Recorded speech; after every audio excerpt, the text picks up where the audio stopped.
പറയാം, സ്ത്രീക്ക് സ്വാതന്ത്ര്യം വേണമെന്ന് പറയുമ്പോഴേക്കും പുരുഷന്റെ ശത്രുവായിട്ട് സ്ത്രീകളെ പ്രഖ്യാപിക്കാറാണ്. അതായത് പുരുഷനാണ് അവളെങ്ങനെ പിടിച്ചു വെച്ചിട്ടുള്ളത്.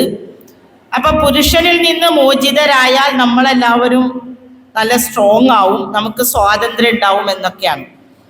പക്ഷെ എങ്ങനെയാണ് സ്ത്രീയെ വളർത്തിക്കൊണ്ടുവന്നത് എന്ന് പ്രവാചകന്റെ ഒരു ജീവചരിത്രം പഠിച്ചാൽ നമുക്ക് മനസ്സിലാക്കാൻ പറ്റും. സ്ത്രീക്ക് ആരാധനാ സ്വാതന്ത്ര്യം നൽകി, സ്ത്രീക്ക് കുടുംബത്തിൽ അഭിപ്രായ സ്വാതന്ത്ര്യം നൽകി, സ്ത്രീക്ക് ആവശ്യമെങ്കിൽ ജോലിക്ക് പോകാനും പോകാതിരിക്കാനുമുള്ള സ്വാതന്ത്ര്യം നൽകി, സ്ത്രീയുടെ സുരക്ഷയ്ക്ക് വേണ്ട സാമൂഹ്യ സംവിധാനങ്ങളൊക്കെ ഏർപ്പെടുത്തി. അങ്ങനെയാണ് അറേബ്യയിൽ ഒരു വലിയ സ്ത്രീ മുന്നേറ്റം ഉണ്ടാകുന്നത്. ഇത് ഞാൻ പറഞ്ഞതല്ല, പലരും മുഹമ്മദ് നബിയുടെ ജീവിതത്തെ പഠിച്ച്, അത് മുസ്ലിങ്ങളുണ്ട്, മുസ്ലിങ്ങൾ അല്ലാത്തവരുണ്ട്, അവർ പറഞ്ഞു വെക്കുകയാണ്. അങ്ങനെ സ്ത്രീകളെ ഉയർത്തിക്കൊണ്ടുവന്നപ്പോൾ വളരെ പെട്ടെന്നാണ് മുഹമ്മദിന് 23 കൊല്ലം കൊണ്ട് വലിയ ഒരു ആശയ സംവിധാനത്തെ ഒരുക്കാൻ കഴിഞ്ഞത്. ഇപ്പൊ ഞാൻ എന്തിനാ അത് പറഞ്ഞതെന്ന് ചോദിച്ചാൽ, നിങ്ങൾ വെറും സാമ്പത്തികമായിട്ട് ഒരു സുസ്ഥിരത കൈവരിക്കണം, സാമ്പത്തികമായി നിങ്ങളെ നില മെച്ചപ്പെടണം എന്ന് മാത്രമല്ല, നമ്മൾ ആരാണ് എന്നും നമ്മുടെ ഉത്തരവാദിത്തങ്ങൾ എന്താണ് എന്നും വളരെ കൃത്യമായി എല്ലാ തലങ്ങളിലും മനസ്സിലാക്കുമ്പോൾ വലിയ ഒരു സ്ത്രീ മുന്നേറ്റത്തിലൂടെ സമൂഹത്തിന് നല്ല പുരോഗതി ഉണ്ടാക്കാൻ കഴിയും. ഇപ്പൊ സമൂഹത്തിന്റെ പുരോഗതിയുടെ ഭാഗമാണ് നമ്മൾ സ്ത്രീകളും എന്ന ഒരു കാഴ്ചപ്പാട് നമ്മുടെ ഉള്ളിലേക്ക് കൊണ്ടുവരാൻ വേണ്ടിയാണ്. അതിൽ ഏറ്റവും പ്രധാനപ്പെട്ടത് നമ്മുടെ കുടുംബമാണ്. നമ്മൾ സാധാരണ സാമൂഹ്യ ശാസ്ത്രത്തിലൊക്കെ പറയുക, കുടുംബം സമൂഹത്തിന്റെ ഒരു ചെറിയ യൂണിറ്റാണ് എന്നാണ്.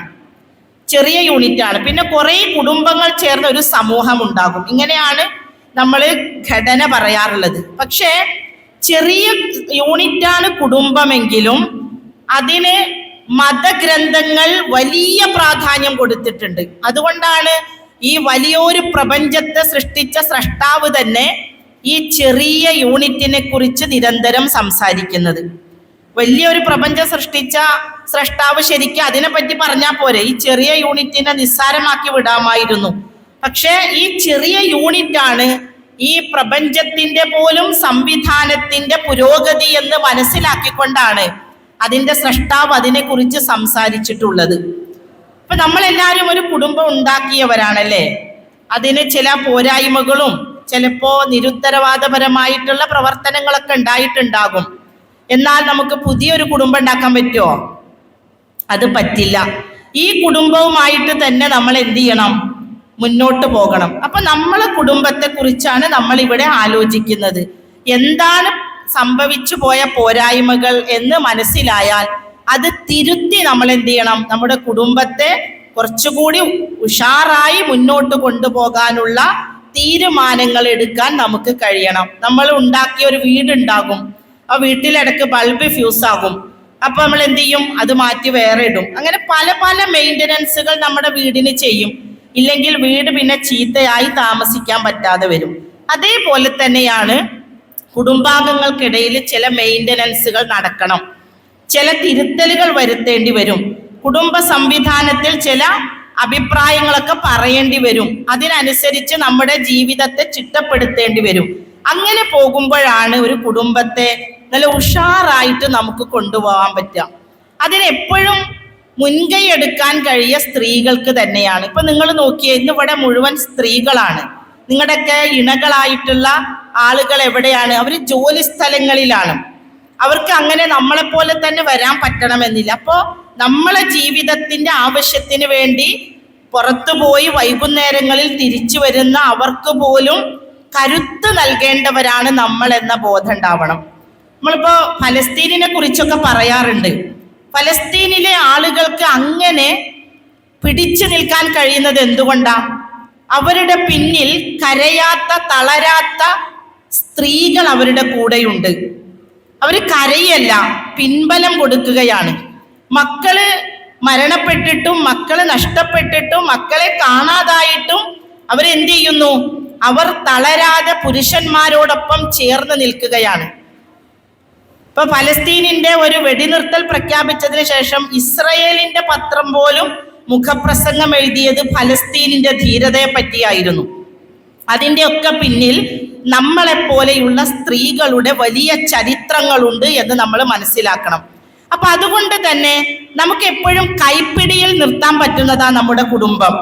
സമൂഹത്തെ നേരെയാക്കുന്നത് പോലെയല്ല, കുടുംബത്തെ നേരെയാക്കാൻ നമ്മൾ കുറച്ച് ശ്രദ്ധയും അതുപോലെ തന്നെ ഉത്തരവാദിത്ത ബോധവും കുറച്ച് അറിവും ഒക്കെ ചേർന്നാൽ നമ്മുടെ കൈപ്പിടിയിലാക്കാൻ കഴിയുന്നതാണ് നമ്മുടെ കുടുംബം. അതുകൊണ്ട് നമ്മുടെ കുടുംബത്തെ കുറിച്ചുള്ള ധാരണകൾ നമ്മുടെ ഉള്ളിൽ ഉണ്ടാകണം. ഞാൻ ഇത് പറഞ്ഞു വെച്ചുകൊണ്ട് എൻ്റെ പ്രിയപ്പെട്ട സഹോദരിമാരോട് പറയാൻ ആഗ്രഹിക്കുന്ന കാര്യം, നമ്മളിപ്പോൾ കുടുംബം എന്ന് പറയുന്ന ഒരു സ്വർഗം നമ്മുടെ ഭൂമിയിൽ ഉണ്ടാക്കി ഇതുമായി മുന്നോട്ട് പോവുകയാണ്. യാത്ര തുടങ്ങിയവരാ നമ്മൾ. യാത്ര എവിടെ ചെന്ന് അവസാനിപ്പിക്കണം? യാത്ര എവിടെയെങ്കിലും ഒന്ന് അവസാനിക്കണമല്ലോ. അതെവിടെയാണ് നമ്മൾ അവസാനിപ്പിക്കേണ്ടത്? ആ യാത്ര എങ്ങനെ അവസാനിപ്പിക്കണം? അതൊരു ട്രാജഡി ആയി പോകണോ? അതല്ല നമ്മൾ വിജയിച്ചുകൊണ്ടാണോ ഈ യാത്ര അവസാനിപ്പിക്കേണ്ടത്? ഇത് നമ്മുടെ മുന്നിലുള്ള ഒരു ലക്ഷ്യബോധമാവണം. എൻ്റെ കുടുംബത്തെ, ഞാൻ ഉണ്ടാക്കിയെടുത്ത ഈ കുടുംബത്തെ ഞാൻ എവിടെ ചെന്ന് എങ്ങനെ അവസാനിപ്പിക്കണം? വിശുദ്ധ ഖുർആൻ വളരെ വ്യക്തമായി ആർക്കും മനസ്സിലാകുന്ന ഭാഷയിൽ, ആർക്കും മതജാതി ഭേദമന്യേ അത് മനസ്സിലാക്കാനും ജീവിതത്തിൽ പകർത്താനും പറ്റുന്ന രൂപത്തിൽ വിശുദ്ധ ഖുർആൻ പറയുന്നുണ്ട്. എന്താ പറയണെന്ന് ചോദിച്ചാൽ, ജന്നാത്തു അദലിൻ യദ്ഖുലൂനഹ, സ്വർഗീയ ആരാമങ്ങളിൽ ദൈവവിശ്വാസികൾ പ്രവേശിക്കും. അവരുടെ കൂടെ ആരൊക്കെ പ്രവേശിക്കും? നമ്മുടെ കൂടെ പ്രവേശിക്കാൻ നമ്മൾ ആഗ്രഹിക്കുന്ന ആളുകളെയൊക്കെ കുറിച്ച് അതിൽ പറയുന്നുണ്ട്. പിന്നെ ആരാ പ്രവേശിക്കുക സത്യവിശ്വാസികളുടെ കൂടെ? വമൻ സ്വലഹ മിൻ ആബാഇഹിം വ അബ്നാഇഹിം വ അസ്വാജിഹിം, അവരുടെ കൂടെ അവരുടെ സച്ചരിതരായ ഇണകൾ, സച്ചരിതരായ മാതാപിതാക്കൾ, സച്ചരിതരായ മക്കൾ. അപ്പോ സ്വർഗീയ ആരാമങ്ങളിൽ പ്രവേശിക്കാൻ ഒരൊറ്റ കണ്ടീഷനെ ഖുർആൻ പറയുന്നുള്ളൂ. അവരൊക്കെ സൽക്കർമ്മങ്ങൾ ചെയ്യുന്ന സച്ചരിതരായ നല്ല മനസ്കരായ ആളുകളാകണം. അപ്പോ നമ്മൾ ഉണ്ടാക്കിയ കുടുംബത്തിലെ നമ്മുടെ ഇണകൾ സച്ചരിതരാകണം, നല്ലവരാകണം. നമ്മുടെ മക്കൾ നല്ലവരാകണം, നമ്മുടെ മാതാപിതാക്കൾ നല്ലവരാകണം. അപ്പോഴേ ആ കുടുംബത്തിന് ഒരുമിച്ച് സ്വർഗത്തിൽ കടക്കാൻ പറ്റും. ഈ നമ്മൾ ഒറ്റയ്ക്ക് കടക്കുകയല്ല, ഖുർആൻ പറയാണ്. ഇപ്പൊ ഞാൻ ഇങ്ങോട്ട് വരുമ്പോ എൻ്റെ വരവും പ്രതീക്ഷിച്ച് രണ്ടുപേര് നിൽക്കുകയാണ്. നമുക്കൊരു സന്തോഷമാണ്. എന്നെ വിളിച്ചിട്ട് ഇവിടെ ആരെയും കാണാനില്ലെങ്കിൽ ഞാൻ വിചാരിക്കും, എന്താ ആരെയും കാണാത്തത്, ഇവരെന്താണ് നമ്മളെ ശ്രദ്ധിക്കണില്ലേന്ന് നമ്മളെ മനസ്സിൽ തോന്നൂലേ? അതേപോലെ നമുക്ക് തോന്നാതിരിക്കാൻ സ്വർഗത്തിലെ മാലാഖമാർ വൽ മലായികത്തു യദ്ഖുലൂന അലൈഹിം, ഈ സച്ചരിതരായ ആളുകളുടെ കൂടെ മാലാഖമാരും പ്രവേശിക്കും. എങ്ങനെയാ പ്രവേശിക്കുന്നതെന്ന് അറിയോ? മിൻ കുല്ലി ബാബ്, സ്വർഗലോകത്തിന്റെ എല്ലാ കവാടങ്ങളിലൂടെയും പ്രവേശിക്കുന്നു. സലാമുൻ അലൈക്കും ബിമാ സ്വബർത്തും, അങ്ങനെ പറഞ്ഞിട്ടാ പ്രവേശിക്കുന്നത്. നിങ്ങൾക്ക് സലാം, നിങ്ങൾക്ക് സമാധാനം ഉണ്ടാകട്ടെ, നിങ്ങൾക്ക് രക്ഷയുണ്ടാകട്ടെ. ബിമാ സ്വബർത്തും, എന്തിനാണ്? നിങ്ങൾ ക്ഷമിച്ചത് കാരണത്താൽ. നമ്മളൊരു കുടുംബം ഉണ്ടാക്കാൻ ഒരുപാട് ക്ഷമയും ത്യാഗവും പരസ്പര സഹകരണവും അതുപോലെ വിട്ടുവീഴ്ചയും സഹിഷ്ണുതയും ഒക്കെ ഉണ്ടാക്കിയെടുത്താണ് നമ്മൾ ഈ കുടുംബത്തെ മുന്നോട്ട് കൊണ്ടുപോയത്. അത് രക്ഷിതാക്കളും സഹിച്ചിട്ടുണ്ടാകും, മക്കളും സഹിച്ചിട്ടുണ്ടാകും, ഇണതുണകളൊക്കെ സഹിച്ചിട്ടുണ്ടാകും. അതുകൊണ്ട് നിങ്ങൾക്ക് സമാധാനം. എന്നിട്ട് ഖുർആൻ ആ ആയത്ത് അവസാനിപ്പിക്കുന്നത് ഫനിഅമ ഉഖ്ബദ്ദാർ, എത്ര മനോഹരമായ ഭവനം, എത്ര മനോഹരമായ അനശ്വരമായ സ്വർഗീയ ആരാമങ്ങളിൽ നമുക്ക് കിട്ടുന്ന ഒരു ഭവനം. അവിടെ നമ്മുടെ കുടുംബാംഗങ്ങളൊക്കെ ഉണ്ടാവും. ഇത് പറഞ്ഞിട്ട് എനിക്ക് എൻ്റെ പ്രിയപ്പെട്ട സഹോദരിമാരോട് പറയാനുള്ളത്, നമ്മൾ ഉണ്ടാക്കിയെടുത്ത കുടുംബത്തിൻ്റെ ഏറ്റവും അവസാനത്തെ ലക്ഷ്യം ഇതാകണം. എൻ്റെ ഇണ, എൻ്റെ മാതാപിതാക്കൾ, എൻ്റെ മക്കൾ നല്ലവരായിരിക്കണം. കുടുംബത്തിന് നല്ലവരായിരിക്കണം, സമൂഹത്തിൽ നല്ലവരായിരിക്കണം, രാജ്യത്തിനും സമൂഹത്തിനും വ്യക്തികൾക്കും എല്ലാവർക്കും നല്ലത് പറയാൻ കഴിയുന്ന ഒരു കുടുംബത്തെ ഉണ്ടാക്കിയെടുക്കുന്ന പണി ഞാൻ ഏറ്റെടുക്കുന്നു എന്ന ബോധം നമ്മളിൽ ഉണ്ടാകുവാനാണ് ഞാൻ ഈ ആയത്ത് ഇവിടെ പറഞ്ഞത്. നിങ്ങൾ ആലോചിച്ച് നോക്കിയേ. അപ്പോ ഈ പണി എടുക്കണമെങ്കിൽ കുറച്ച് ബുദ്ധിമുട്ടുണ്ട്. അവിടെ സ്വബർത്തും ഒരു വാക്ക് പറഞ്ഞു വെച്ചിട്ടുണ്ട് അല്ലേ? സ്വബറ എന്ന് പറഞ്ഞാൽ ക്ഷമിക്കുക.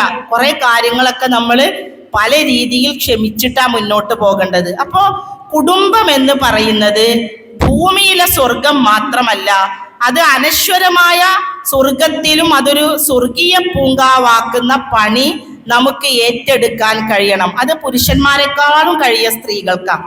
കാരണം അവർ രാവിലെ പോയി വൈകുന്നേരം എത്തും. അതുപോലെ തന്നെ കുഞ്ഞു മക്കൾ എപ്പോഴും നമ്മുടെ കൂടെയാണ് ഉണ്ടാവുക, നമ്മുടെ കൂടെയാണ് അവരുണ്ടാവുക. അവരെ നമ്മളാണ് വളർത്തുന്നത്, നമ്മുടെ പിന്നാലെയാണ് അവർ നടക്കുന്നത്, നമ്മുടെ നിഴലുകളായിട്ടാണ് അവർ വളർന്നുകൊണ്ടിരിക്കുന്നത്. നമ്മുടെ സംസാരം, നമ്മുടെ പ്രവർത്തനങ്ങളാണ് അവർ ചെറുപ്രായത്തിൽ നിരന്തരമായി കേട്ടുകൊണ്ടിരിക്കുന്നത്. അപ്പൊ നമ്മൾ നമ്മുടെ കുഞ്ഞുങ്ങളുടെ മോഡലുകളായി മാറാൻ നമുക്ക് കഴിയണം. ഉമർ റളിയല്ലാഹു അൻഹുവിനെ എല്ലാവരും കേട്ടിട്ടുണ്ടാകും അല്ലെ? അമീറുൽ മുഅ്മിനീൻ ഉമർ റളിയല്ലാഹു അൻഹു. അദ്ദേഹത്തിന്റെ അടുത്ത് ഒരാൾ വന്ന് പറഞ്ഞു, അമീറുൽ മുഅ്മിനീൻ, എൻ്റെ മോനെ കൊണ്ട് ഭയങ്കര ബുദ്ധിമുട്ടാണ്, വീട്ടിൽ ഭയങ്കര ശല്യമാണ്. ചില കുട്ടികൾ അങ്ങനെ ഉണ്ടാവും. അപ്പോൾ അതുകൊണ്ട് താങ്കളൊന്ന് ഉപദേശിക്കണം. നമ്മൾ അങ്ങനെയാണല്ലോ, കുട്ടികൾ മോശമായാൽ നല്ല ആളുകളൊക്കെ അടുത്ത് കൊണ്ടുപോയി കുറച്ച് കാര്യങ്ങളൊക്കെ പറഞ്ഞു കൊടുക്കാൻ പറയും. അപ്പൊ അങ്ങനെ പറയണേ. അപ്പൊ അമീറുൽ മോമിനീൻ കുഞ്ഞിനെ വിളിച്ചു. അതിനെ കുട്ടിയെ വിളിച്ചിട്ട് പറഞ്ഞു, ഉപദേശിക്കാൻ പോവുകയാണ്. അപ്പൊ കുട്ടി അതിന് മുന്നേ അങ്ങോട്ടൊരു ചോദ്യം ചോദിക്കുകയാണ്.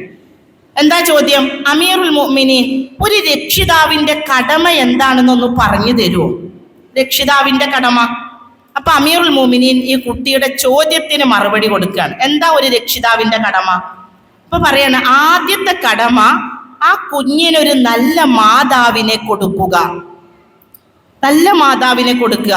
അത് കേൾക്കുമ്പോഴത്തേക്ക് നിങ്ങൾ പ്രയാസപ്പെടുമൊന്നും വേണ്ട, എന്താ ഇപ്പം നല്ല പിതാവ് വേണ്ടേന്ന്. മാതാവിനാണ് മഹാഭൂരിഭാഗം റോളും എന്നതുകൊണ്ടാണ്. ഇനിയിപ്പോൾ ഒരു മത പ്രബോധകൻ അല്ലെങ്കിൽ ഒരു മതത്തിന്റെ നേതാവ് പറഞ്ഞതുകൊണ്ട് ഇതൊരു മതചിന്തയാണ് എന്നും നിങ്ങൾ തെറ്റിദ്ധരിക്കരുത്. ലോകം കണ്ട പ്രസിദ്ധനായ ചക്രവർത്തി നെപ്പോളിയൻ പറഞ്ഞത് എന്താ? നിങ്ങൾ എനിക്ക് നല്ല അമ്മമാരെ തരൂ, ഞാൻ നിങ്ങൾക്ക് മുന്നിൽ ഒരു നല്ല രാജ്യം ഉണ്ടാക്കി കാണിച്ചു തരാം.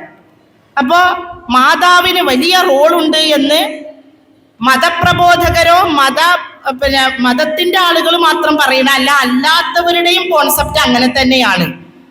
അപ്പൊ പറയാണ്, നല്ല ഒരു മാതാവിനെ കൊടുക്കുക. നല്ല മാതാവായാൽ തന്നെ ഏറെക്കുറെ കാര്യങ്ങളൊക്കെ ശരിയാകും. രണ്ടാമത്തത് എന്താ? നല്ല പേരിടുക. എന്താ ഈ നല്ല പേര് എന്ന് പറഞ്ഞാൽ? കേൾക്കാൻ രസമുള്ള പേര് എന്നല്ല, കുട്ടിക്കൊരു ആത്മവിശ്വാസം ഉണ്ടാകണം പേര് കേട്ടാൽ. ആ പേര് പറയുമ്പോഴത്തേക്ക് പിന്നെ കൂടെ പഠിക്കുന്ന കുട്ടികൾ ചിരിക്കണ പേര്, അല്ലെങ്കിൽ മനസ്സിലാകാത്ത പേര്, 2 വട്ടം എന്താ എൻ്റെ പേരെന്ന് ചോദിച്ചിട്ട് അപ്പൊ കുട്ടികളെ മനസ്സിലെ ആത്മവിശ്വാസം കുറയും. നല്ല പേരിടുക. മൂന്നാമത്തേത്, നിങ്ങൾ ഏത് മതവിശ്വാസിയാണോ ആ മതത്തിന്റെ വേദഗ്രന്ഥം അവർക്ക് പഠിപ്പിച്ചു കൊടുക്കുക. അപ്പൊ ഇത് മുസ്ലിമാണ്, അപ്പൊ എന്ത് ചെയ്യണം? വിശുദ്ധ വേദഗ്രന്ഥമായ ഖുർആൻ പഠിപ്പിച്ചു കൊടുക്കണം. ഇതാണ് ഒരു രക്ഷിതാവിന്റെ 3 കടമകൾ എന്ന് പറഞ്ഞപ്പോ ഈ കുട്ടി പറഞ്ഞു, എന്നാ ഈ 3 കടമകളും എൻ്റെ പിതാവ് ചെയ്തിട്ടില്ല. ഒന്നാമത്തെ എന്താന്ന് വെച്ചാൽ, എൻ്റെ ഉമ്മ ആദർശത്തിൽ തന്നെ പിരിഞ്ഞു പോയിട്ടുണ്ട്. കാരണം എൻ്റെ പിതാവ് മുസ്ലിമും മാതാവ് മജൂസിയാണ്, എന്ന് പറഞ്ഞാൽ അഗ്നി ആരാധികയാണ്. ആദർശം തെറ്റി. ഇപ്പൊ നമ്മൾ അങ്ങനെയാണല്ലോ, ഒരു പ്രണയ ലോകത്താണ് നമ്മൾ ജീവിക്കുന്നത്. 9ാം ക്ലാസ്സിൽ തുടങ്ങിയ പ്രണയം, പിന്നെ 10ാം ക്ലാസ്സിൽ തുടങ്ങിയ പ്രണയമാണ് ഇപ്പോ സ്റ്റേജും അങ്ങനെ വിവാഹമായിട്ട് ഇങ്ങനെ പൂത്തൊലഞ്ഞൊക്കെ നിൽക്കുന്നുണ്ടാവും. എന്താണ് ഈ 9ാം ക്ലാസ്? ഒരു കുട്ടിയുടെ പേഴ്സണാലിറ്റി പോലും രൂപപ്പെടാത്ത പ്രായത്തിൽ പ്രണയിക്കുക. അങ്ങനെ ഒരു പ്രണയ സങ്കല്പം എവിടെ നിന്ന് വന്നു എന്ന് ചോദിച്ചാൽ, അത് നമ്മുടെ കഥകളും നോവലുകളും സിനിമകളൊക്കെ ഉണ്ടാക്കിയെടുത്ത ഒരു ലോകമാണ്. ആ ലോകത്താണ് നമ്മുടെ കുട്ടികൾ. അപ്പോ നല്ല മാതാവിനെ കൊടുക്കാൻ പലപ്പോഴും കഴിയാറില്ല. കാരണം ആദ്യം നടക്കുന്നത് പ്രണയമാണ്, പിന്നെയല്ലേ ബാക്കിയുള്ള സങ്കല്പങ്ങളിലേക്കൊക്കെ വരുന്നുള്ളൂ. ഇസ്ലാമികമായിട്ട് പറയുകയാണെന്നുണ്ടെങ്കിൽ നമ്മളൊരു കുഞ്ഞുണ്ടാകുന്നതിന് മുമ്പേ ആലോചിക്കണം ആ കുഞ്ഞിന് കൊടുക്കേണ്ട മാതാവിനെ കുറിച്ച്. അതിനിപ്പോ ഇവിടെ സമയമില്ലല്ലോ, കാരണം പ്രണയം തുടങ്ങുന്നത് 6ലും 7ാം ക്ലാസ്സിലൊക്കെ തുടങ്ങുമ്പോഴാണ്. അപ്പൊ അത് നിങ്ങളെ മനസ്സിലുണ്ടായാൽ മതി, പ്രണയം എന്താണ്, വിവാഹം എന്താണ്, വിവാഹത്തിന്റെ ലക്ഷ്യങ്ങൾ എന്താണ് എന്നൊക്കെ. അപ്പൊ ഈ കുട്ടി പറയാണ്, അപ്പൊ തന്നെ എന്തായി, രണ്ടുപേരും 2 ആദർശം, 2 മതവിശ്വാസം, 2 തരം ചിന്തകൾ. കുട്ടികൾ പ്രയാസപ്പെടുന്നതായത്. പിന്നെ എനിക്ക് പേരിട്ടത് എന്താണെന്നറിയോ? ജുവൽ എന്നാ എൻ്റെ പേര്. ഈ ചാണകത്തിലൊക്കെ ഇരിക്കുന്ന വണ്ടിന് ജുവൽ എന്ന് പറയും, അതാ എൻ്റെ പേര്. കുട്ടിയുടെ ആത്മവിശ്വാസം നഷ്ടപ്പെടുക. പിന്നെ എനിക്ക് വേദഗ്രന്ഥത്തിൽ നിന്ന് ഒരക്ഷരം പോലും എന്നെ പഠിപ്പിച്ചിട്ടില്ല. ഇത്രയും ആയപ്പോ അമീറുൽ മുഅ്മിനീൻ പറഞ്ഞു, ഇനി കുട്ടി തൽക്കാലം ഒന്ന് പുറത്ത് നിൽക്ക്, ഉപ്പാൻ എങ്ങോട്ട് പറഞ്ഞയച്ചോ എന്ന് പറഞ്ഞു. അങ്ങനെ അമീറുൽ മുഅ്മിനീന്റെ അടുത്ത് ഉപ്പ വന്ന് നിൽക്കുകയാണ്. ഇനി ഞാൻ പറയുന്ന കാര്യം നിങ്ങളുടെ മനസ്സിൽ നിങ്ങൾ നന്നായിട്ട് അടിവരയിട്ട് അവിടെ എഴുതി വെച്ചോ. എന്താന്ന് ചോദിച്ചാൽ, ഉപ്പാനോട് ഈ അമീറുൽ മുഅ്മിനീൻ എന്താ പറയണെന്നറിയോ? നിന്റെ കുട്ടി നിന്നോട് മോശമായി പെരുമാറുന്നതിന് മുമ്പേ നീയാണ് അവനോട് മോശമായി പെരുമാറിയത്. കുട്ടി മോശമായി പെരുമാറുന്നു എന്നുള്ളതാണല്ലോ ഇവിടുത്തെ വിഷയം. പക്ഷെ കുട്ടി നിന്നോട് അങ്ങനെ പെരുമാറുന്നതിന് മുമ്പ് നീ എന്ത് ചെയ്തിട്ടുണ്ട്? കുട്ടിയോട് മോശമായി പെരുമാറിയിട്ടുണ്ട്. നിന്നെ അവൻ ഉപദ്രവിക്കുന്നതിന് മുമ്പ് നീയാണ് അവനെ ഉപദ്രവിച്ചത്. ഇത് ഓരോ രക്ഷിതാവിൻ്റെയും മനസ്സിലുണ്ടാകണം. കാരണം നമുക്കൊക്കെ കുട്ടികളെ കുറിച്ചാ പരാതി. ഞാൻ ഒരു അധ്യാപികയാണ്, കുട്ടികളെ കുറിച്ച് പല പരാതികൾ ഉണ്ടാകും. എപ്പോഴും മൊബൈലിലാണ് ടീച്ചറെ. മൊബൈലിൽ ഞാൻ ചോദിക്കും, മൊബൈലിൽ എവിടുന്നാ കളിക്കുന്നത്? സ്കൂളിൽ നിന്നാണോ, കോളേജിൽ നിന്നാണോ? അല്ല, വീട്ടിൽ നിന്നാണ്. വീട്ടിൽ ആരാ അത് നിയന്ത്രിക്കേണ്ടത്? അത് നമ്മളല്ലേ നിയന്ത്രിക്കേണ്ടത്. നമ്മുടെ നിയന്ത്രണത്തിലല്ല നമ്മുടെ കുട്ടി എന്ന് പറയുന്നത് ഒരു രക്ഷിതാവ് എന്ന നിലക്ക് നമ്മുടെ പരാജയല്ലേ? അപ്പൊ അതിന്റെ അർത്ഥം എന്താ? കുട്ടിയെ കുറിച്ച് നിങ്ങൾക്കൊരു പരാതിയുണ്ടെങ്കിൽ അതിനു മുമ്പേ നമ്മൾ നടത്തേണ്ട ചില ഹോംവർക്കുകൾ, നമ്മുടെ വീട്ടിൽ അവരെ വളർത്തേണ്ടതിനെ കുറിച്ച് നമ്മുടെ ആസൂത്രണങ്ങളിൽ വന്ന പിഴവാണ് നമ്മുടെ കുട്ടികൾ അങ്ങനെ ആയിപ്പോയത്. ഇന്നലെ എനിക്ക് എൻ്റെ ഒരു കൂടെ പഠിച്ച, കുറേ മുന്നേ പഠിച്ച ഒരു സ്ത്രീ എന്നെ വിളിച്ചിരുന്നു. വെറുതെ ഒരു വിശേഷം പറയാൻ വേണ്ടി വിളിച്ചപ്പോൾ അവൾ ഒരു ഹൈസ്കൂളിന്റെ പുറകു വശത്താണ് ഇവള് താമസിക്കുന്നത്. എന്നോട് പറഞ്ഞു, ഇവിടെ ഇന്നലെ ഒരു പെൺകുട്ടി തല കറങ്ങി വീണു, ഹോസ്പിറ്റലിൽ കൊണ്ടുപോയപ്പോൾ കുട്ടി പ്രഗ്നന്റ് ആണ്. അപ്പൊ ഞാന് പടച്ചോനേന്ന് പെട്ടെന്ന് വിളിച്ചു. അപ്പൊ തന്നെ പറയുന്നത്, പടച്ചോനെന്നൊന്നും വിളിക്കണ്ട, ഞങ്ങളിപ്പോ അതൊന്നും വിളിക്കാറില്ല, കാരണം ഇതിവിടെ നിത്യ സംഭവമാണ്. നിങ്ങൾ ആലോചിച്ച് നോക്കിയേ, +2 വരെയുള്ള ഒരു സ്ഥാപനമാണ്. എനിക്ക് ആ ഒരു ഷോക്കിൽ +2 പഠിക്കണാണോ 10ാം ക്ലാസ് ആണോ എന്നൊന്നും ഞാൻ ചോദിച്ചിട്ടില്ല. ഞാൻ പറഞ്ഞു വന്നത്, ഒരു കുട്ടി വീണതല്ല പിന്നെ എനിക്ക് പ്രശ്നമായത്, അവിടുത്തെ ഒരു നിത്യ സംഭവമാണ്. ഈ നിത്യ സംഭവം അവിടെ എങ്ങനെയെന്ന് ചോദിച്ചപ്പോ, ഒരു ഒഴിഞ്ഞ പറമ്പിൽ എല്ലാ ഞായറാഴ്ചകളിലും ആൺകുട്ടികളും പെൺകുട്ടികളും ഉണ്ട്. നിങ്ങൾ ആലോചിച്ച് നോക്കിയേ. ഞാൻ എന്തിനാ അത് പറയണെന്ന് വെച്ചാൽ, സ്പെഷ്യൽ ക്ലാസ് ഉണ്ട് എന്ന് പറഞ്ഞാൽ ഫോണൊക്കെ എല്ലാവരും കയ്യിലും ഇല്ല. ടീച്ചറെ ഇന്ന് സ്പെഷ്യൽ ക്ലാസ് ഉണ്ടോ എന്നൊന്ന് വിളിച്ച് ചോദിക്കണ്ടേ? അതിന് പോലും നമ്മൾ രക്ഷിതാക്കൾ തയ്യാറല്ല.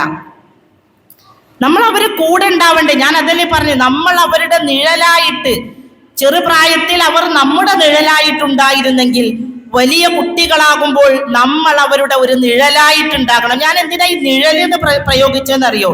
നിഴല് നമ്മളെ ഉപദ്രവിക്കൊന്നുമില്ല, ഉണ്ടോ? നിഴലിനെ കുറിച്ച് ചിലപ്പോൾ നമ്മൾ ചിന്തിക്കാറ് പോലും ഉണ്ടാവില്ല, പക്ഷെ നമ്മുടെ കൂടെ അതുണ്ട്. അതേപോലെ നമ്മുടെ കുട്ടികളെ ബുദ്ധിമുട്ടിക്കാതെ, അവരെ പ്രയാസപ്പെടുത്താതെ, അവരുടെ പിന്നാലെ അവരുടെ രക്ഷകരായി നമ്മൾ ഉണ്ടാകണം. എൻ്റെ കോളേജിൽ പഠിക്കുന്ന ഒരു കുട്ടിയുടെ രക്ഷിതാവിനെ ഞാൻ വിളിച്ചു. അപ്പോൾ പറഞ്ഞു, ടീച്ചർ അന്ന് പറഞ്ഞതിന് ശേഷം വളരെ സ്ട്രിക്റ്റ് ആയിട്ട് ഞാൻ മൊബൈൽ കൊടുക്കാറുള്ളൂ. അവൾ ഒരു അരമണിക്കൂർ ഇരിക്കുമ്പോൾ ഞാനും ആ മൊബൈലിൻ്റെ അടുത്തിരിക്കും. പിന്നെ അവൾ എന്നോട് കുറച്ച് കഴിഞ്ഞാൽ പറയും, ഉമ്മ മൊബൈലൊന്ന് തരുമോ, ടൈം ടേബിൾ നോക്കാനാണ്. ടൈം ടേബിളേ, അത് ടീച്ചറെ അത് മൊബൈലിലാണോ വരിക എന്നാണ് ഈ രക്ഷിതാവിൻ്റെ ചോദ്യം. നിങ്ങൾ ആലോചിച്ച് നോക്കിയേ. എന്നിട്ട് പറഞ്ഞു, എനിക്ക് അപ്പം ഞാൻ ഇപ്പം എന്താ നിങ്ങൾക്ക് അങ്ങനെ സംശയം തോന്നിയാൽ, ഞാൻ ക്ലാസ് മുറിയിൽ പോയപ്പോൾ അവിടെയൊക്കെ ടൈം ടേബിൾ ഒട്ടിച്ച് വെച്ചിട്ടുണ്ട്, പിന്നെ എന്തിനാ ഈ കുട്ടി മൊബൈലിൽ ചോദിക്കണം? അപ്പൊ അരമണിക്കൂർ ഉമ്മ അടുത്തിരിക്കുകയാണല്ലോ. ഉമ്മ ഇല്ലാതെ കാണാൻ ഇവളെടുത്തൊരു ഐഡിയ ആണ് എന്ത്? ടൈം ടേബിൾ എന്നും മൊബൈലിലാണ് വരിക, അത് നോക്കാനാണ് എന്നാണ് ഈ പറയുന്നത്. അപ്പൊ നമ്മളെ കുട്ടികൾ, ഞാൻ എൻ്റെ മക്കളോടൊക്കെ പറയുന്നത്, നിങ്ങൾ ഏറ്റവും അധികം കള്ളം പറയുന്നത് ആരോടാണെന്ന് ചിന്തിച്ചിട്ടുണ്ടോ എന്ന് ഞാൻ കുട്ടികളോട് ഒരു ഗൃഹയോഗത്തിൽ ചോദിച്ചപ്പോൾ അവർ മിണ്ടാതിരിക്കുക. ഞാൻ പറഞ്ഞു, ഞങ്ങളോട്. നമ്മൾ വാപ്പാനോടും ഉമ്മാനോടാണ് ഏറ്റവും കൂടുതൽ കള്ളം പറയാം. അപ്പൊ മക്കൾ പറയാം ശരിയാണ്, പല രീതിയിലുള്ള കള്ളങ്ങൾ പറയുമല്ലോ. അപ്പൊ ഞാൻ പറയുന്നത് അതാ ഞാൻ പറഞ്ഞ നിഴലായിട്ട് നമ്മൾ അവരുടെ കൂടെ ഉണ്ടാകണം. അത് അവരെ പ്രയാസപ്പെടുത്താനല്ല, നമ്മൾ അവരുടെ രക്ഷകരായിരിക്കാൻ വേണ്ടിയാണ്. എല്ലാ ബുദ്ധിമുട്ടുകളും വന്നതിന് ശേഷം അവരെ പരിചരിക്കുന്നതിലല്ല, ഒരു ബുദ്ധിമുട്ടും വരാത്ത രീതിയിൽ അവരെ പരിചരിക്കുന്ന രക്ഷിതാക്കളായി നമുക്ക് മാറാൻ കഴിയണം. ഇത് ഈ കാലഘട്ടത്തിന്റെ ഏറ്റവും വലിയ ഒരു ദുരന്ത മുഖത്തിലൂടെയാണ് കുടുംബം കടന്നു പോകുന്നത് എന്ന് നമ്മൾ മനസ്സിലാക്കണം. പിന്നെന്താ, പിന്നെ ഇതുപോലെ കുറേ പ്രശ്നങ്ങളാണ്. വിവാഹം കഴിക്കാൻ ഇഷ്ടമില്ലാത്തവർ എന്താ പറയണമെന്ന് ചോദിച്ചാൽ അതെന്റെ ഇഷ്ടല്ലേ.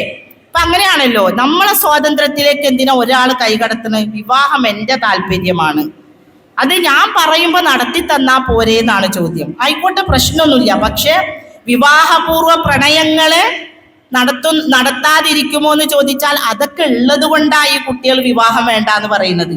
അതും കൂടി നമ്മൾ മനസ്സിലാക്കണം.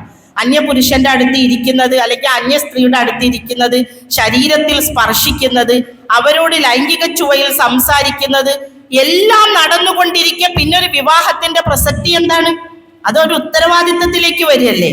ഉത്തരവാദിത്തമില്ലാതെ ഇതൊക്കെ നടക്കാൻ അവസരങ്ങളുണ്ടെങ്കിൽ പിന്നെ എന്തിനാണ് ഒരു ഉത്തരവാദിത്തത്തിന്റെ ഉള്ളിലേക്ക് കടക്കുന്നത് എന്ന് നമ്മുടെ മക്കൾ ചിന്തിക്കണം. അപ്പൊ ഇതിന്റെയൊക്കെ പരിണത ഫലങ്ങൾ വീടിനകത്ത് പറഞ്ഞു കൊടുക്കാൻ നമുക്ക് കഴിയണം. അതുകൊണ്ട് എനിക്ക് എൻ്റെ പ്രിയപ്പെട്ട സഹോദരിമാരോട് പറയാനുള്ളത്, നമ്മുടെ വീട്ടിനകത്ത് നമ്മളൊരു യോഗം കൂടുക. ഞങ്ങളുടെ ഭാഷയിൽ പറഞ്ഞാൽ ഗൃഹയോഗം എന്ന് പറയും. വീട്ടിലുള്ളവർ മാത്രം, അതിനിപ്പോ നമുക്ക് വേറെ ഒരു ചെലവും ഇല്ലല്ലോ. എല്ലാവരും ഒരുമിച്ച് കൂടുന്ന ഒരു സമയത്തിരുന്ന് നമ്മൾ എന്ത് ചെയ്യുക, നമ്മുടെ കാര്യങ്ങളൊക്കെ നമ്മളെ വീട്ടിലുള്ള തീരുമാനങ്ങൾ, അല്ലെങ്കിൽ നമ്മളെ വീട്ടിൽ ഉണ്ടാക്കേണ്ട, എല്ലാവരും നേരത്തെ എഴുന്നേൽക്കണം. മോനയ്ക്ക് തീരെ നേരത്തെ എഴുന്നേൽക്കില്ല. നമ്മളെ വീടൊരു നേരത്തെ എഴുന്നേറ്റ് കർമ്മങ്ങളൊക്കെ ചെയ്യുന്ന ഒരു വീടാക്കി മാറ്റണം. ഇങ്ങനെ ചില തീരുമാനങ്ങളൊക്കെ കൂടി ആലോചിച്ച്, ആരെയും ഉപദേശിക്കാനൊന്നും നിൽക്കണ്ടല്ലോ, നമ്മൾ ഒരുമിച്ചെടുക്കുന്ന തീരുമാനങ്ങളല്ലേ. ഞാൻ പറയാണ്, അത് കഴിഞ്ഞാൽ നമ്മളൊരു പ്രാർത്ഥന നടത്താം. മാതാവോ പിതാവോ ആരെങ്കിലുമൊക്കെ ഒന്ന് പ്രാർത്ഥിക്കാം. പ്രാർത്ഥന എല്ലാ മതഗ്രന്ഥങ്ങളും പറഞ്ഞിട്ടുള്ളതല്ലേ. നമ്മളെ വിശ്വസിക്കുന്ന ദൈവത്തോട് നമ്മൾ പ്രാർത്ഥിക്കുക. ഞാൻ എൻ്റെ പ്രിയപ്പെട്ടവരോട് പറയുന്നു, നമ്മൾ പ്രാർത്ഥിക്കുന്ന പ്രാർത്ഥനകളിൽ ഏറ്റവും ഹൃദയത്തിൽ തട്ടിയ പ്രാർത്ഥന അതായിരിക്കും. കാരണം നമ്മൾ അവിടെ ഇങ്ങനെ പ്രാർത്ഥിക്കുകയാണ്. എന്താ പ്രാർത്ഥിക്കുന്നത്? പടച്ചവനെ എൻ്റെ കുട്ടികളെ നന്നാക്കണേ. അപ്പൊ നമ്മളെ കുട്ടികൾ അത് ഇരുന്നിട്ട് ആമീൻ പറയണം, ഞങ്ങളെ എല്ലാവരെയും ഒരുമിച്ച് ഇതുപോലെ സ്വർഗത്തിലെത്തിക്കണേ. അപ്പോ നമ്മളെ മക്കൾ ആമീൻ പറയുന്നു. അപ്പൊ നമ്മുടെ മനസ്സിലുള്ള ആഗ്രഹങ്ങളും സ്വപ്നങ്ങളും മോഹങ്ങളും ആശങ്കകളും ആവലാദികളും വേവലാദികളും ദുഃഖങ്ങളും എല്ലാം പ്രാർത്ഥനകളായി നമ്മുടെ വീടിന്റെ അകത്തളങ്ങളിൽ ഒഴുകിപ്പരക്കണം.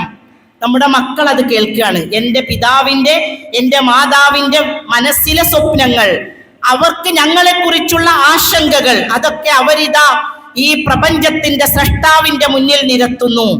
ഞങ്ങളുടെ മാതാപിതാക്കളുടെ സ്വപ്നങ്ങൾക്കനുസരിച്ച് വളരാൻ ഞങ്ങൾക്ക് കഴിയണേ എന്ന് അവർക്ക് തീരുമാനമെടുക്കാൻ പറ്റും. ഇത് ഏത് ജാതി മതത്തിനാ അപ്പൊ ഇതൊക്കെ ബുദ്ധിമുട്ടുള്ള കാര്യം? ഒന്നുമില്ല. നമ്മുടെ മക്കളോട് അങ്ങനെ പറയാൻ നമുക്ക് കഴിയണം. ഞാൻ ഇന്നലെ നിങ്ങൾക്ക് അറിയില്ല, പൊന്നാനി മലപ്പുറം ജില്ലയിൽ തന്നെ ഉള്ള ചേന്നര എന്ന് പറയുന്ന പ്രദേശത്ത് ഒരു ആർട്സ് കോളേജ് ഉണ്ട്. അവിടുത്തെ കുട്ടികളോട്, സോഷ്യോളജി കുട്ടികളോട് സംസാരിക്കാൻ വേണ്ടി പോയി ഞാൻ. എന്നിട്ട് കുറച്ച് കാര്യങ്ങളൊക്കെ കുട്ടികളോട് പറഞ്ഞു. അപ്പൊ അതിലെ കുറച്ച് ആൺകുട്ടികളും പെൺകുട്ടികളും കൂടി വന്ന് പറഞ്ഞ എന്താന്ന് വെച്ചാൽ, ഞങ്ങൾ ഇങ്ങനത്തെ ഒന്നും കേൾക്കാറില്ല ടീച്ചറെ. കേൾക്കുമ്പോഴല്ലേ നമുക്ക് ചിന്തിക്കാൻ പറ്റുള്ളൂ. ഇതാരാ ഇത് കേൾപ്പിക്കുക? നമ്മുടെ കുട്ടികൾക്ക് ഇത് ആര് കേൾപ്പിക്കും? നമ്മളെ സർക്കാർ എന്തായാലും ഇതുപോലുള്ള സംവിധാനങ്ങളോ ഇതുപോലുള്ളതൊന്നും കേൾപ്പിക്കൂല. കാരണം അവിടേക്ക് ലിബറലിസം ഇങ്ങനെ കൊണ്ടുവരികയാണ്. കോളേജുകളുടെ ക്യാമ്പസിന്റെ ചുമരിന് പുറത്ത് ഒന്നും ഇടാത്ത സ്ത്രീയുടെയും പുരുഷന്റെയും ചിത്രമൊക്കെ എഴുതി വെച്ചിട്ട് നിങ്ങൾ എന്തിനാ തുറിച്ചു നോക്കുന്നത്, നമ്മളൊക്കെ ഇങ്ങനെ തന്നെയല്ലേ ഉണ്ടായത് എന്ന് എഴുതി വെച്ചാൽ ഒരു കുറ്റവും ഇല്ലാത്ത നാടാ. അപ്പൊ ഇത് ആര് കേൾപ്പിക്കും? നമ്മുടെ വീടിനകത്ത് നമ്മളുടെ രക്ഷിതാക്കൾ നമ്മുടെ കുട്ടികൾക്ക് മൂല്യങ്ങൾ പഠിപ്പിച്ചു കൊടുക്കണം. നമ്മുടെ വീടിനകത്തിരുന്ന് നമ്മുടെ കുട്ടികൾക്ക് രക്ഷിതാക്കൾ അവരുടെ മതചിട്ടകൾ പഠിപ്പിച്ചു കൊടുക്കണം. അത് നമ്മുടെ പണിയാണ്. ഈ ഒരു ഡ്യൂട്ടി നമ്മൾ ഏറ്റെടുക്കാത്തത് കൊണ്ട് ഇന്ന് സമൂഹത്തിൽ ഓരോ കുടുംബങ്ങളും അനുഭവിച്ചു കൊണ്ടിരിക്കുന്ന പ്രയാസങ്ങൾ നമുക്ക് കാണാൻ പറ്റും.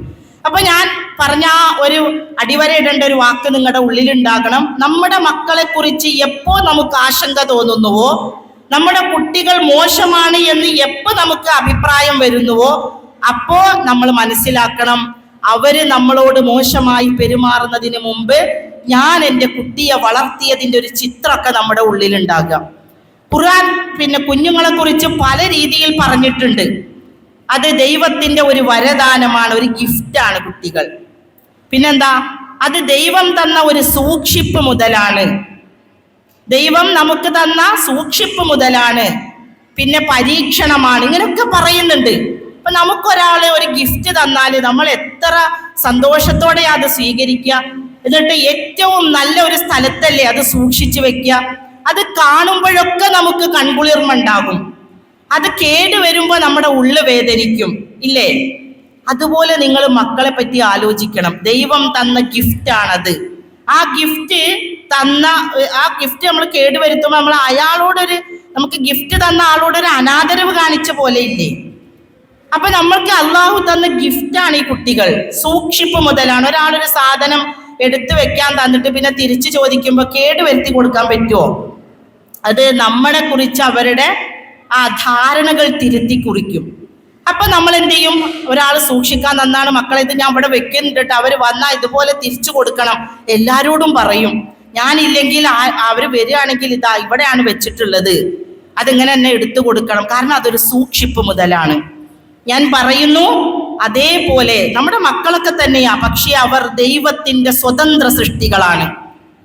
നമ്മളിലൂടെ സൃഷ്ടിപ്പ് പൂർത്തീകരിക്കാൻ വേണ്ടി നമ്മളെ നിയോഗിച്ചതാ. അതുകൊണ്ട് നമ്മുടെ ആഗ്രഹങ്ങൾക്കനുസരിച്ചല്ല. നമ്മുടെ മനസ്സിൽ പല പൈശാചികമായ ആഗ്രഹങ്ങൾ ഉണ്ടാകും. നമ്മുടെ ചുറ്റുപാടിൽ നടക്കുന്ന കുറെ കാര്യങ്ങൾ കണ്ടിട്ട് നമ്മൾ തീരുമാനിക്കുന്ന ആഗ്രഹങ്ങളൊക്കെ ഉണ്ടാകാം. അത് വെച്ചിട്ടല്ല, നമുക്കിത് തന്ന ആളുടെ മനോഗതി എന്താണ്, നമുക്കിത് തന്ന സൃഷ്ടാവ് അവന്റെ സൃഷ്ടിയെ എങ്ങനെ കൊണ്ടുപോകണം എന്നാണ് കൽപ്പിച്ചിട്ടുള്ളത്. അതുപോലെ ഞാൻ കൊണ്ടുപോകും. അപ്പോഴാണ് നമ്മൾ ഈ അമാനത്ത് സൂക്ഷിക്കാൻ ഏൽപ്പിച്ച നല്ല രക്ഷിതാക്കളായി മാറുന്നത്. കുടുംബത്തെ കുറിച്ച് പറയുമ്പോൾ കുറെ നമുക്ക് പറയാനുണ്ടാവും.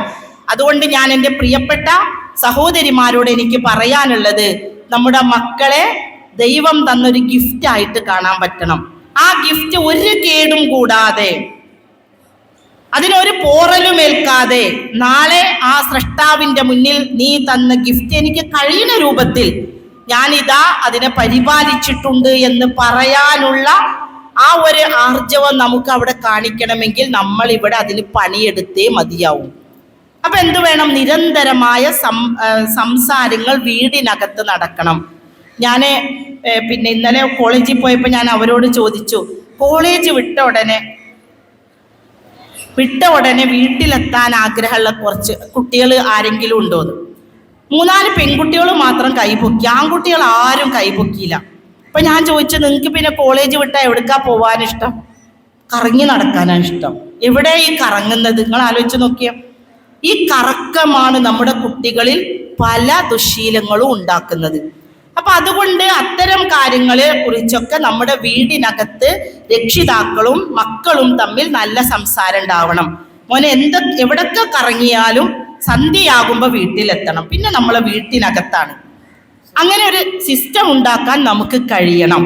ഇങ്ങനെ വീടിനകത്ത് എന്താണ് ഉണ്ടാകേണ്ടത്, എന്താണ് ഉണ്ടാകാൻ പാടില്ലാത്തത്, എന്തൊക്കെ എൻ്റെ വീട്ടിലുള്ള മോശമായ കാര്യങ്ങൾ എന്താണ്, അതിനെങ്ങനെയാണ് അവിടുന്ന് നീക്കം ചെയ്യേണ്ടത്, എൻ്റെ വീട് ഒന്നുകൂടി ഉഷാറാക്കാൻ എന്തൊക്കെ നല്ല കാര്യങ്ങൾ വീട്ടിനകത്ത് കൊണ്ടുവരണം, ഇങ്ങനെയുള്ള ചിന്തകളിലൂടെ നമ്മുടെ കുടുംബത്തെ ചേർത്ത് പിടിച്ച് നമ്മുടെ കുടുംബത്തിനകത്ത് നല്ല ആചാരങ്ങൾ, നല്ല സ്വഭാവശീലങ്ങൾ എല്ലാം ഉണ്ടാക്കിയെടുക്കുന്നതിന്റെ മുൻപന്തിയിൽ നിൽക്കാൻ നമുക്ക് സ്ത്രീകൾക്ക് കഴിയണം. അതിന് നമുക്ക് എന്ത് വേണം? നല്ല അറിവും കഴിവൊക്കെ ഉണ്ടാവണം. അതുകൊണ്ടാണ് ഇത്തരം സദസ്സുകളിൽ നമ്മൾ ഇതുപോലെ പരിപാടികൾ സംഘടിപ്പിക്കുന്നത്. ചില വർത്തമാനങ്ങൾ കേൾക്കുമ്പോൾ നമുക്ക് പലതും ചിന്തിക്കാൻ കഴിയും, പലതും നമുക്ക് അതിൽ നിന്ന് ഉരുത്തിരിച്ചെടുക്കാൻ പറ്റും. അത് നമ്മുടെ പ്രാവർത്തികമാക്കാൻ കഴിഞ്ഞാൽ അതിലൂടെ നമുക്ക് ഒരു കുറെ കുടുംബങ്ങളെ നന്നാക്കാനും ഒരു നല്ല സമൂഹത്തിന്റെ നിർമ്മിതിക്കും നമുക്ക് സാധിക്കും എന്ന ശുഭപ്രതീക്ഷയോടുകൂടി ആത്മവിശ്വാസത്തോടുകൂടി കുടുംബത്തിലെ ഉത്തരവാദിത്തങ്ങൾ ശരിയായ വിധത്തിൽ നിർവഹിച്ചുകൊണ്ട് മുന്നോട്ട് പോകാൻ നമുക്കെല്ലാവർക്കും സാധിക്കുമാറാകട്ടെ എന്ന് ഈ സന്ദർഭത്തിൽ ആത്മാർത്ഥമായി പ്രാർത്ഥിക്കുന്നു. ആലത്തൂർ വെൽഫെയർ സൊസൈറ്റിയുടെ ഈ ഒരു മഹാസംഗമം ദൈവത്തിൻ്റെ സാന്നിധ്യത്തിൽ, ദൈവത്തിൻ്റെ നാമത്തിൽ വളരെ സന്തോഷപൂർവ്വം ഔദ്യോഗികമായി ഉദ്ഘാടനം ചെയ്തതായി നിങ്ങളെ സാക്ഷി നിർത്തി അറിയിച്ചു കൊള്ളുന്നു. ബിസ്മില്ലാഹിർ റഹ്മാനിർ റഹീം. ഈ യോഗത്തിന്റെ ഉദ്ദേശ ലക്ഷ്യങ്ങൾ എന്തൊക്കെ സംഘാടകർക്കുണ്ടോ അതെല്ലാം ഈ തമ്പുരാൻ, ഈ സർവ്വലോക രക്ഷിതാവായ സൃഷ്ടാവ് നമുക്ക് നിർവഹിച്ചു തരുമാറാകട്ടെ, നിറവേറ്റി തരുമാറാകട്ടെ എന്ന് പ്രാർത്ഥിച്ചുകൊണ്ട് ഇതിൻ്റെ സംഘാടകർക്ക് എല്ലാവിധ ആശംസകളും പ്രാർത്ഥനകളും നേർന്നുകൊണ്ട് ഞാൻ എൻ്റെ വാക്കുകൾ ഉപസംഹരിക്കുന്നു. വാഹിർ ദഅ്വാന അനിൽ ഹംദുലില്ലാഹി റബ്ബിൽ ആലമീൻ. അസ്സലാമു അലൈക്കും വറഹ്മത്തുള്ളാഹി വബറകാതുഹു.